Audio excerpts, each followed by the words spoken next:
सुनीता कानपुर के एक छोटे से शहर में रहती थी। उसे फैशन में रहना बहुत अच्छा लगता था। वो घर में सबके कपड़े पहन लेती थी। जब कोई उसको मना करता तो वो उनसे बहस करती। ऐसे ही एक दिन, देखो माँ जी, ये साड़ियाँ लेके आई हूँ मैं। अरे वाह बहू, साड़ियाँ तो बहुत सुंदर है। मुझे तो ये बहुत ही पसंद आई। अच्छा बहू, इनका ब्लाउज सिलवा दूँ क्या? हाँ माँ जी। जब मैं शादियों में पहन के जाऊंगी ना, तब सब मेरे को देखते ही रह जाएंगे। मैं कह दूंगी सबसे कि मेरी बहू लाई थी। माँ जी, लेकिन ये साड़ियाँ तो मैं मेरे लिए लाई हूँ। अरे बेटा, तेरा मेरा कोई अलग अलग थोड़ी है। लेकिन माँ जी, देख बहू, मैं तेरी सास हूँ। उस हिसाब से पहला हक तो मेरा ही है इन पे। आप सही कह रहे हो माँ जी, लेकिन मेरे पास तो नई साड़ियाँ है ही नहीं। मुश्किल से राघव जी से पैसे लिए थे इन साड़ियों के लिए। अरे बेटा, तू एक काम करना, तेरी मम्मी से कह देना कि 3-4 साड़ियाँ और भेज दे। लेकिन माँ जी, अब तो मेरी शादी हो गई है, तो मैं उनसे क्यों कहूँ? वो सब तो ठीक है, लेकिन तुझे तो पता है कि मैं हल्के सूट कभी पहनती नहीं हूँ, और जो अच्छे होते हैं वो मैं छोड़ती नहीं हूँ। हाँ मम्मी जी, लेकिन मुझे भी अच्छी साड़ियाँ ही पहनना पसंद है। और रही बात आपकी, तो आप बाजार से क्यों नहीं लाते नई साड़ियाँ, या अपने मायके से ले आया करो। बहू, तुझे तो पता है मेरी माँ तो कब की मर गई, और ये जो सूट पहन रखा है ना, ये मेरे भाई ने ही दिलवाया है मुझे, पूरे 2000 में। वो सब कुछ भी हो, लेकिन ये साड़ियाँ तो मैं ही पहनूंगी, हरगिज नहीं। अच्छा मम्मी जी, आपको साड़ियाँ चाहिए ना, तो मैं मेरे संदूक से निकाल के दे देती हूँ। वैसे भी ये साड़ियाँ तो बहुओं के पहनने की है। क्या कहा तूने?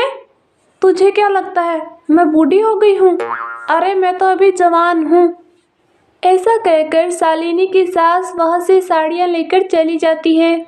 शालिनी खुद से, मम्मी जी बूढ़ी हो गई है, लेकिन अभी भी इनको हीरोइन बनना है। हाय मेरी साड़ियाँ। तभी शालिनी का देवर सुनील आता है। अरे भाभी, आपने माँ को कहीं देखा क्या? साड़ियाँ तैयार करवाने गई है आपकी माँ। साड़ियाँ तैयार करवाने? आपको पता है देवर जी, मैंने इतने मुश्किल से राघव जी से पैसे लिए थे साड़ियों के लिए, और अपने पसंद की 2 साड़ियाँ लाई थी, वो भी आपकी माँ ने ले ली। कहती है ये साड़ियाँ तो मुझ पे अच्छी लगेंगी। हाँ भाभी, आप कह तो सही रहे हो।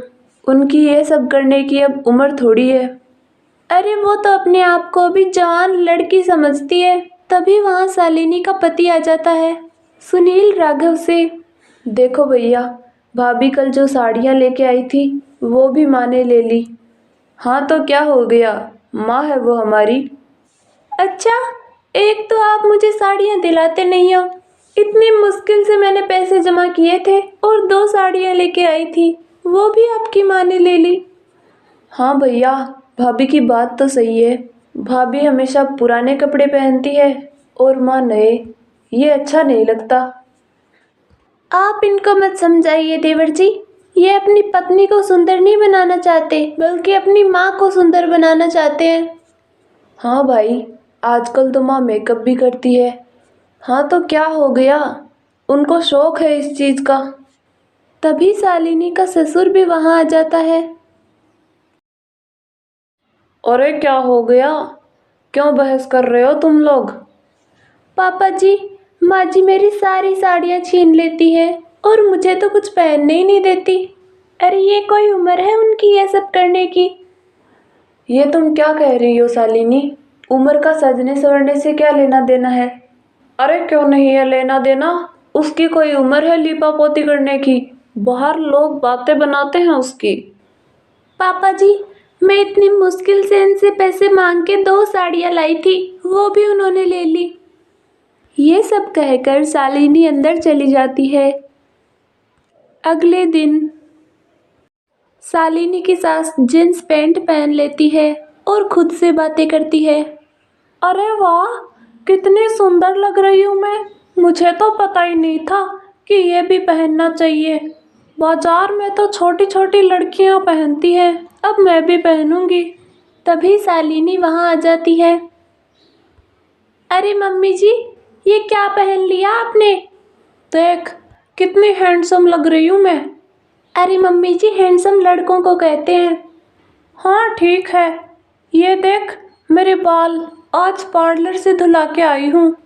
ओहो मम्मी जी, ये क्या भेष बना रखा है आपने? अरे तू तो गंवार है, तुझे कुछ नहीं पता। वैसे ये जीन्स किसकी पहनी है आपने? वो राघव लाया था ना 5,000 में, वही है। हाँ तो वो आपके लिए नहीं लाए थे, अपने लिए लाए थे। हाँ तो क्या हो गया बहू, वो मेरा बेटा है और उसने मुझसे कहा है कि तुझे जो पहनना वो पहन और अपनी ज़िंदगी को एंजॉय कर। देखो माँ जी, जल्दी से जाके ये कपड़े बदल लो, अगर किसी ने देख लिया तो बेइज्जती हो जाएगी हमारी।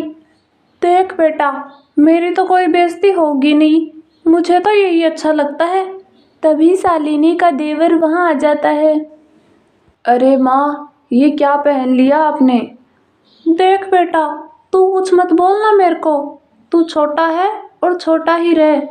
अरे माँ, आप किसी की तो शर्म कर लीजिए, पता नहीं कौन सिखा देता है आपको ये सब। अरे मुझे तो कोई नहीं सिखाता, मैं तो मोबाइल में देखती हूँ। क्या मोबाइल होता है वो? जो भी हो, ये देख, ये बाल मैं 8,000 में करवा के आई हूँ। अरे माँ, अगर आपको ऐसे पापा ने देख लिया ना तो वो आपको घर से निकाल देंगे। तेरे पापा को तो कुछ पता ही नहीं है फैशन के बारे में, वो तो धोती लपेट के घूमते हैं, लेकिन मैं तो ब्रांडेड हूँ और ब्रांडेड ही रहूँगी। तू मेरी बात सुन, सुबह सुबह मेरे को जूस दिया कर। तभी वहाँ शालिनी के ससुर आ जाते हैं। अरे ये क्या पहन लिया तूने? जीन्स पैंट है, आपको दिख नहीं रहा क्या? अरे ये नाक कटवाएगी हमारी। आपको तो कुछ पता नहीं है, जमाने के साथ चलना चाहिए। अरे ये सब बहू के पहने हुए अच्छे लगेंगे या तेरे? देखिए, मैं जब बहू थी तब बहू की तरह रह ली। अरे तो अब सास के जैसे रहिए ना। देखो, सबसे बड़ा मूर्ख वही है जो जमाने के साथ नहीं चलता, और मैं तो चलती हूँ, इसलिए मैं मूर्ख नहीं हूँ। अरे माँ, तैयार हो गई क्या आप? हाँ बेटा, मैं तो तैयार हूँ। अरे कहाँ जा रहे हो तुम दोनों तैयार होके? मेरे ऑफिस के दोस्त के यहाँ पार्टी है, तो मैं और मेरी माँ पार्टी में जा रहे हैं। तो मुझे ले जाना था ना। तुझ जैसे गंवार को कोई नहीं लेके जाएगा। सोसाइटी के लोगों के सामने बैठने का तरीका मुझे और मेरे बेटे को ही है। ये सब बातें सुनकर शालिनी के ससुर ने उन दोनों को कमरे में बंद कर दिया।